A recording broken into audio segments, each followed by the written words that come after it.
할렐루야. 시청자 여러분 평안하십니까? 저는 구례 제1교를 섬기고 있는 김명성 목사입니다. 예수께서 힘쓰고 애써 더욱 간절히 기도하시니 땀이 땅에 떨어지는 핏방울 같이 되더라. 아멘. 사랑하는 시청자 여러분, 예수님의 공생의 삶을 보면은 여러 가지 모양을 볼 수가 있습니다. 그런데 그 가운데 가장 중요한 것이 예수님께서 기도하시는 것이었습니다. 세례 요한에게 세례를 받고 성령이 비둘기같이 임했습니다. 그 다음에 예수님께서 하시는 것이 무엇입니까? 마태복음 4장 1절 이하의 말씀 보면 그 성령님에 이끌려 광야에 가셔서 기도하셨다 했습니다. 40일 동안 금식하시면서 기도하시고 또한 마귀의 시험을 물리치며 승리하는 이런 기도로부터 시작이 됩니다. 새벽마다 일어나서 예수님께서 기도하십니다.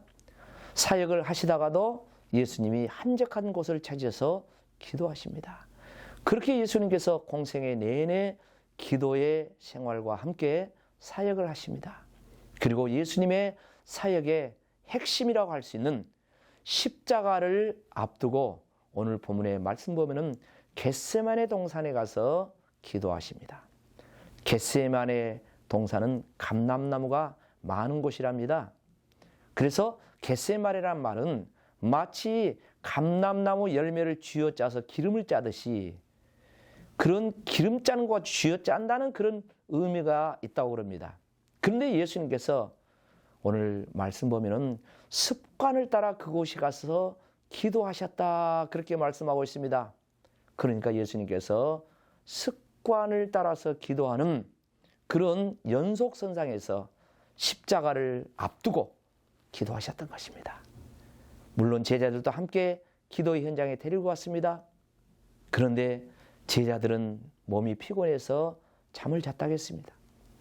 하지만 예수님께서는 기도하셨는데 어떤 기도를 했습니까?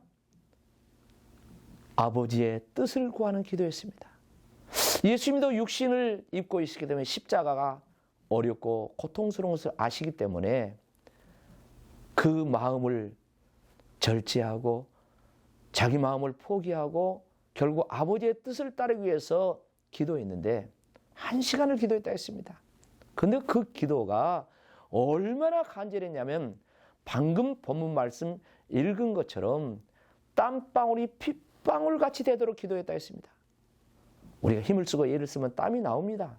그런데 더욱더 간절하게 힘쓰고 애쓰면 땀방울이 핏방울이 되는 그런 역사도 이루어지는가 봅니다. 정말 예수님의 기도가 얼마나 간절했는가를 알 수 있습니다. 예수님이 하나님입니다. 그럼에도 불구하고 육신을 입고 계신 예수님께서 인생의 모든 죄와 사망, 인류의 모든 버거운 문제를 짊어지고 십자가 진다는 것이 너무너무 어려웠습니다. 그래서 주님께서는 땀방울이 핏방울도 기도하시면서 당신의 뜻을 꺾고 아버지의 뜻을 따라가는 기도를 했습니다. 오늘 저와 여러분은 어떻습니까? 우리는 인간입니다. 연약합니다. 부족합니다. 우리는 더더욱 기도하는 삶을 예수님처럼 살아야 될 줄로 믿습니다.